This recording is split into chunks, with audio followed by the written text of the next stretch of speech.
The Basque Enigma. What DNA reveals about Europe's most mysterious people.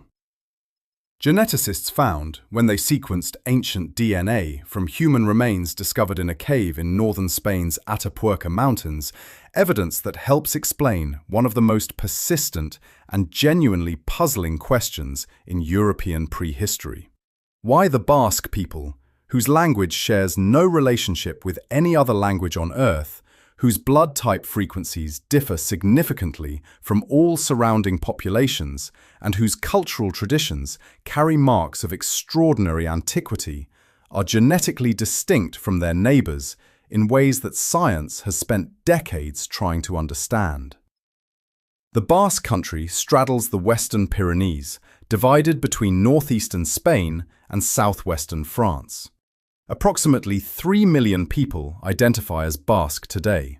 They have inhabited this mountainous territory by the evidence of archaeology and language for a very long time. The Roman historian Strabo described the ancestors of the Basques in the 1st century BCE. Julius Caesar encountered them during his Gallic campaigns. Every subsequent wave of migration, conquest, and cultural transformation that reshaped the rest of Europe, the Romans, the Visigoths, the Moors, the Franks, the Vikings, left this particular corner of the continent largely unchanged in the respects that matter most biologically and linguistically. For a long time, the leading explanation was that the Basques were simply survivors, remnants of the original pre-agricultural population of Europe, the Western hunter-gatherers who had occupied the continent since the end of the last ice age, and who had been overwhelmed everywhere else by the successive waves of farmers and steppe warriors that reshaped European genetics from the Neolithic onward. The DNA evidence has substantially revised that explanation, and the revised picture is in many ways stranger and more interesting than the original. The language isolate, the blood type frequencies, the cultural distinctiveness, none of these are fully explained by any single genetic event. The Basque story requires 3 waves of people, one remarkable act of linguistic resistance, and 12,000 years of mountain geography working as a kind of biological and cultural filter. Understanding it requires revisiting the entire population history of Western Europe, and the Basque case, precisely because it is exceptional, illuminates the general process by showing what happens when the usual mechanisms of demographic and linguistic replacement are partially blocked. Archaeological researchers found, when they excavated the cave site known as El Portalón within the Cueva Mayor cave system in the Sierra de Atapuerca, a site already famous for containing the oldest hominin fossils ever found in Europe, skeletal remains from 8 individuals who had lived between approximately 3,500 and 5,500 years ago, during the transition from the Neolithic to the Bronze Age. Atapuerca is one of the most important archaeological sites in the world. Its lower levels contain fossils of Homo antecessor, a hominin species dating to approximately 900,000 years ago. The El Portalón section of the cave, however, preserved something different and in some ways equally significant. Human remains from the period when farming was being established in Iberia, in conditions of cool, stable humidity that protected the ancient DNA from the degradation that typically destroys genetic material over thousands of years. The preservation quality of the El Portalón DNA was exceptional by the standards of ancient genomics. The analysis, published in 2015 in the journal Current Biology by a team led by Matthias Jakobsen of Uppsala University and Nescuts Izagirre of the University of the Basque Country, produced genome-wide data from 5 of the 8 individuals, a significant technical achievement for skeletal material of this age and geographic provenance. The paper's central finding was that the El Portalón Neolithic farmers were the best available ancient genetic proxy for modern Basques, that their genetic profile matched modern Basque populations more closely than any other ancient population yet sampled, establishing a biological continuity across more than 3,000 years of Iberian history, and placing the Basques within the Neolithic farming tradition rather than outside it. The individuals showed skeletal morphology consistent with the Neolithic farming populations of the Western Mediterranean, relatively gracile compared to the robust Western hunter-gatherers who had preceded them. Their bones bore the markers of agricultural life, dental wear patterns consistent with grain consumption, skeletal development patterns associated with less intensive physical activity than hunter-gatherers, and, in several individuals, evidence of the dental crowding that occurs when the jaw shrinks in farming populations, but the teeth do not reduce at the same rate. Population genetic evidence found across dozens of ancient genome studies published between 2010 and 2023 has established, with a level of detail that would have seemed impossible 30 years ago, the sequence of population movements that created the modern European genetic landscape, and placed the Basque people within that sequence in a position that is both ordinary and extraordinary at the same time. The story begins approximately 9,000 years ago when farming populations from Anatolia, the region of present-day Turkey that also produced Göbekli Tepe, began moving westward along the Mediterranean coast and the Danube corridor into Europe. These early European farmers, as they are called in the ancient DNA literature, were genetically distinct from both the Western hunter-gatherers they were displacing and from the steppe populations who would arrive later. They were shorter and more slightly built than the hunter-gatherers, darker skinned, and they brought with them domesticated cattle, sheep, goats, wheat, and barley, the agricultural package that would transform the European landscape over the following 3,000 years. In most of Europe, the arrival of these farmers produced a genetic signal of partial replacement. The Western hunter-gatherer ancestry declined dramatically, but did not disappear. The new farming populations mixed, to varying degrees, with the existing inhabitants, and the resulting populations carried ancestry from both sources. The ratio varied substantially by region and by period. Scandinavian populations retain more hunter-gatherer ancestry than Iberian populations, for instance, reflecting differences in the timing and intensity of the farming expansion in different parts of the continent. But the mixing was ubiquitous, wherever the two populations came into contact. In the Basque region, the same process occurred. The El Portalón individuals show the genetic profile of Neolithic farmers, predominantly Anatolian ancestry, with a contribution from Western hunter-gatherers that indicates mixing had occurred between the two groups. They are not pure hunter-gatherers. They are not pure Anatolian farmers. They are the product of the same admixture event documented across Neolithic Europe, concentrated in a mountain region that would subsequently experience less demographic disruption than most of the continent. Linguistic evidence found across the documented history of the Basque language, Euskara, presents one of the most fascinating puzzles in European cultural history. A language that, by every reasonable expectation, should have been replaced centuries or millennia ago, but that has survived intact into the 21st century, while every other pre-Indo-European language of Western Europe was erased so completely that not a single sentence of any of them survives. Euskara is a language isolate. This means it has no demonstrated genetic relationship with any other language on Earth, not with the Indo-European family that includes Latin, Greek, German, English, Spanish, French, and most of the other languages of Europe and much of Asia. Not with the Semitic family that includes Arabic and Hebrew. Not with any African, Asian, or American language group. It stands alone. Its grammar, its vocabulary, its sound system, and its structural organization are all internally consistent and historically documented, but they derive from no identifiable ancestor shared with any other surviving tongue. The vocabulary of Euskara contains clues to its age. Words for common agricultural implements, the axe, the hoe, the harvesting knife, are derived from the Basque word for stone, aitz.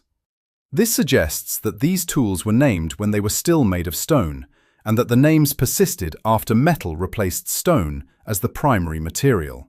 A linguistic fossil of the Neolithic, preserved in the mouths of people who continued to use the old words long after the technological reality behind them had changed. Similarly, the Basque word for ceiling, sabai, is etymologically related to the word for sky, suggesting that when the word was coined, human shelter was less architecturally elaborate, and the ceiling of a dwelling was experienced as more directly continuous with the sky above. These internal linguistic clues suggest a language whose vocabulary was being formed during the Neolithic period or earlier.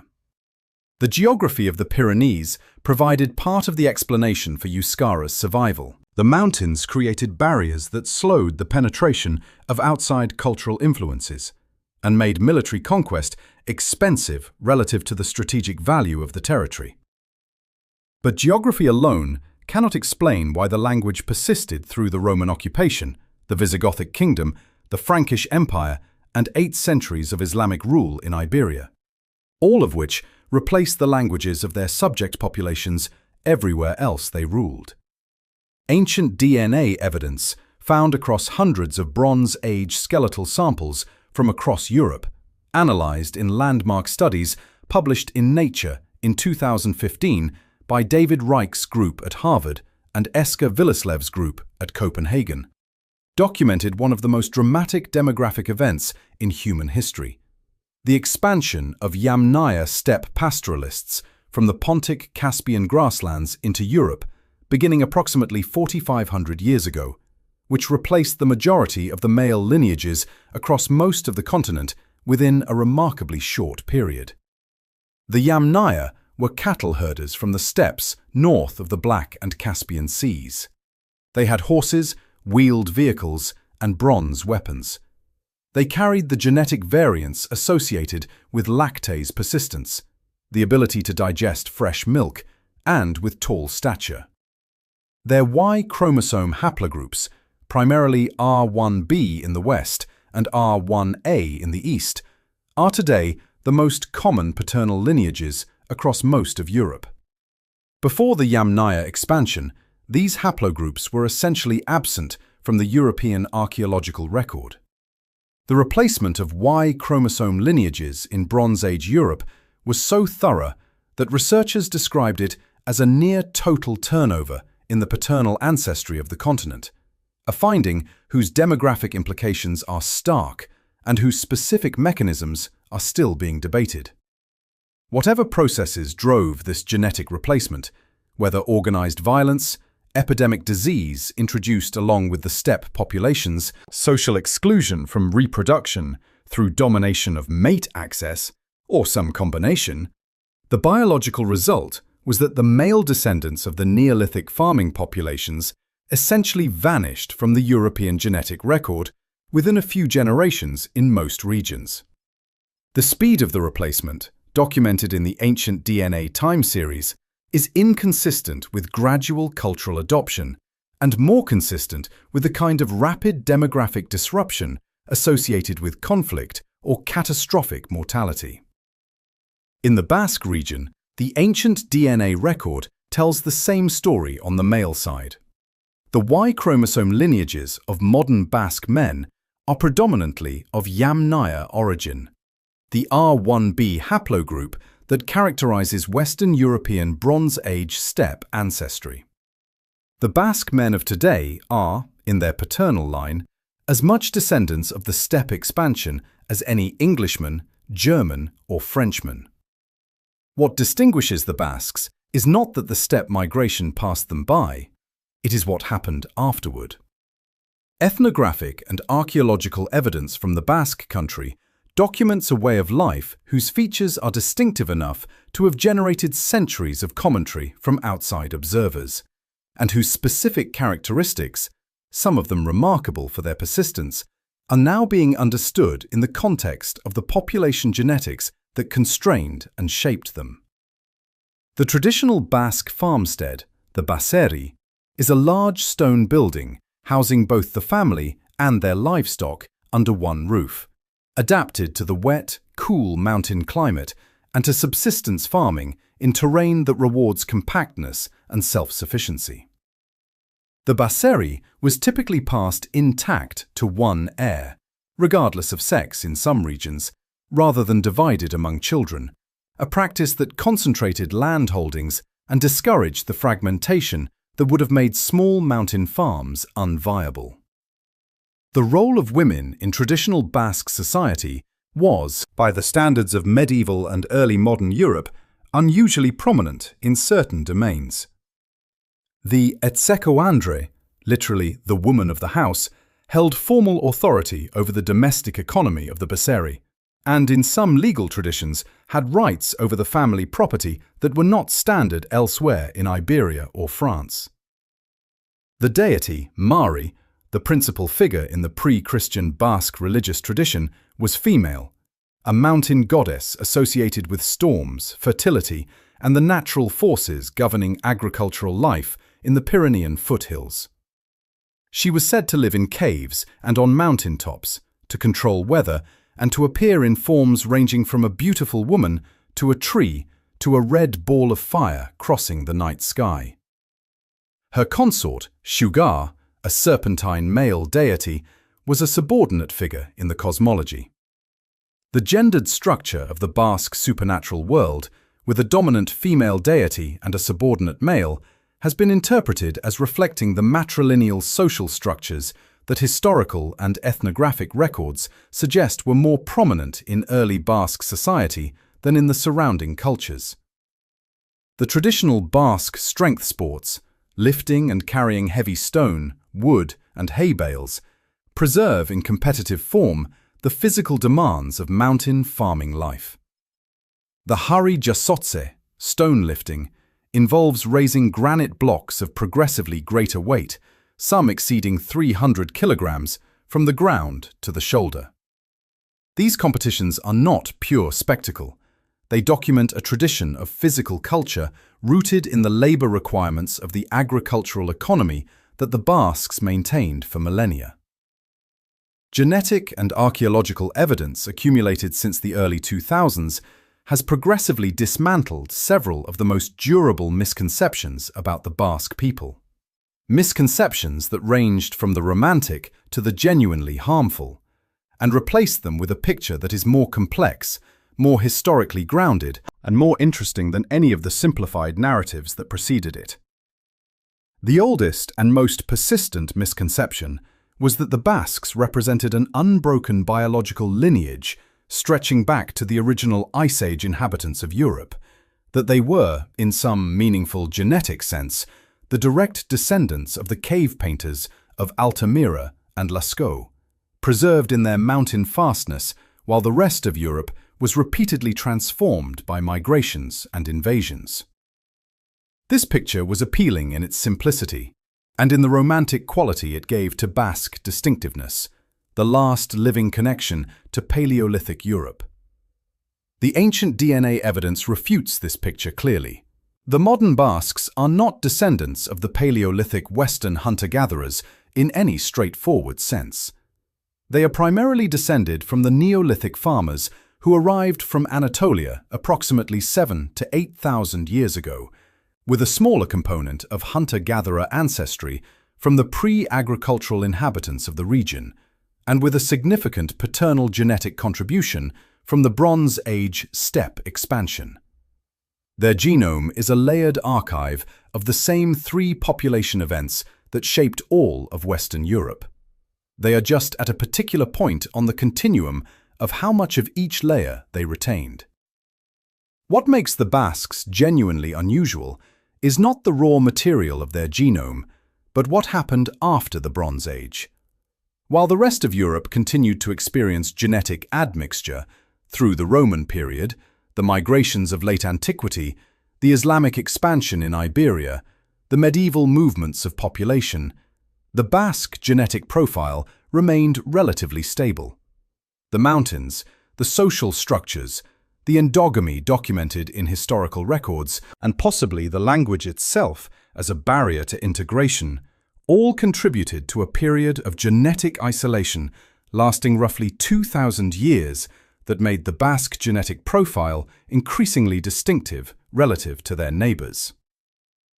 Hematological research conducted across the Basque population from the 1940s onward has documented that the Basque people have the highest frequency of Rh-negative blood type of any population on Earth. Approximately 35% of Basques are Rh-negative, compared to a European average of approximately 15% and a global average of approximately 7%. A population-level difference that is real, statistically robust, and has generated speculation ranging from the scientifically reasonable to the entirely unfounded. The Rh blood group system is determined by the presence or absence of a specific protein, the Rh factor or Rhd antigen, on the surface of red blood cells. Individuals who carry the Rhd antigen are Rh positive. Those who do not are Rh negative. The difference is genetic, determined by variants of the Rhce and Rhd genes on chromosome 1. Rh negative status creates a specific clinical problem during pregnancy. If an Rh negative mother carries an Rh positive fetus, her immune system may develop antibodies against the fetal blood cells, causing hemolytic disease of the newborn in subsequent pregnancies. This condition, if untreated, can be fatal to the infant. The persistence of the Rh negative allele at high frequency, despite this reproductive disadvantage, implies it was present in the founding population of the Basque genetic cluster and was maintained by subsequent isolation. When a small population becomes reproductively isolated, random genetic drift can elevate rare alleles to levels that would not occur in larger, more connected populations. The high Rh negative frequency is a biological signature of the same isolation that preserved the Basque language, the product of a community that limited its genetic exchange with the surrounding world long enough that distinctive allele frequencies became fixed. It is not evidence of alien origin or special immunity. It is evidence of founder effect and drift in a population that, for historical reasons, maintained boundaries that most European communities did not. Ancient DNA analysis of the El Portolón Neolithic farmers showed Rh-negative frequencies already elevated relative to other European populations of the same period, suggesting that the high frequency predates the Bronze Age isolation and was present in the Neolithic farming population from which modern Basques are primarily descended. Genetic and linguistic evidence, examined together in research published across multiple journals between 2015 and 2024, has produced a partial but genuinely illuminating answer to what many researchers consider the most interesting question in the entire Basque genetic story. How did a language survive a genetic replacement that, in the male lineage at least, was nearly total? The Bronze Age steppe expansion replaced approximately 90% of the Y chromosome lineages in Western Europe within a few generations. In language terms, it was simultaneously the most successful linguistic expansion in history. The Indo-European language family, carried by the Yamnaya and their descendants, now includes languages spoken by approximately 3 billion people, and a near-complete erasure of whatever linguistic diversity had existed in the regions it penetrated. Pre-Indo-European languages disappeared from the Atlantic coast, from the British Isles, from the Iberian interior, from France, from Italy, everywhere the steppe expansion reached within a few centuries of its arrival. Everywhere except the Basque region. The most credible explanation invokes the role of women in language transmission. Language is primarily learned from mothers and from the domestic environment in early childhood. The critical period for language acquisition peaks before age 5. If the Bronze Age steppe expansion involved primarily male migration, as the Y chromosome evidence strongly suggests, and as the contrast between near-total male lineage replacement and much greater female lineage continuity supports, then the women who remained in the existing communities continued to transmit Euskara to their children, regardless of the paternal ancestry of those children. The steppe warriors became Basque speakers not because they chose to, but because their children heard Basque from birth, in domestic environments controlled by women whose own mothers had spoken Basque for generations. This maternal language transmission mechanism has been proposed for other cases of language survival following male line replacement. But the Basque case provides some of the clearest empirical support for it in the ancient DNA record. The El Portalón individuals, whose mitochondrial DNA represents the maternal lineage of the pre-Bronze Age Basque population, cluster with modern Basques more strongly than their Y chromosomes do, consistent with a scenario in which the female lineage and the language it carried persisted through the Bronze Age transition, while the male lineage was substantially replaced. Scientific synthesis found across the genetics, archaeology, linguistics, and ethnography of the Basque people presents a story whose significance extends well beyond the specific history of one community in the Western Pyrenees. A story about how identity is constructed from multiple overlapping threads that do not always move in the same direction or at the same speed, and about what DNA can and cannot tell us about who we are. The Basques are not Ice Age survivors. They are not descendants of Atlanteans. They are not the carriers of extraterrestrial blood. They are something at once more ordinary and more remarkable. A modern European population whose specific combination of demographic history, geographic circumstance, and cultural tenacity produced an outcome: the preservation of a language isolate and a distinctive genetic profile that did not occur anywhere else on the continent. The DNA story of the Basques is ultimately a story about women. The maternal genetic lineage, the mitochondrial DNA that passes from mother to child across every generation, connects modern Basques more directly to the Neolithic farming population of El Portalón than any other genetic marker does. The language that survived the Bronze Age did so because it was spoken by the mothers and grandmothers of the children of the steppe warriors who entered the Basque country 4,500 years ago. Cultural transmission won a contest that military and demographic superiority would have suggested it should have lost. The Basques are not a genetic exception to European prehistory. They are a cultural exception, and the difference matters enormously for how we understand the relationship between biology and identity. The practical implications for people of European descent interested in their own ancestral origins are direct. The tools now exist to trace ancestry with a precision that historical records alone could never provide. The Basque case demonstrates that genetic ancestry and cultural identity can diverge substantially, that what we inherit biologically and what we inherit culturally are related but not identical, and that the most enduring inheritances are not always the ones written in our DNA.